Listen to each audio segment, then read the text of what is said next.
Hey guys, in this video, I'm going to show you how to check ping in Dota 2. This matters because high ping causes input delay, late spell casts, and missed last hits. First, open Dota 2.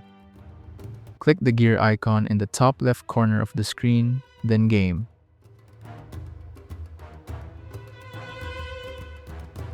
Scroll down and look for the Miscellaneous tab. Enable Display Network Information. Enter a match or demo mode. Your ping will appear in the top right corner of the screen.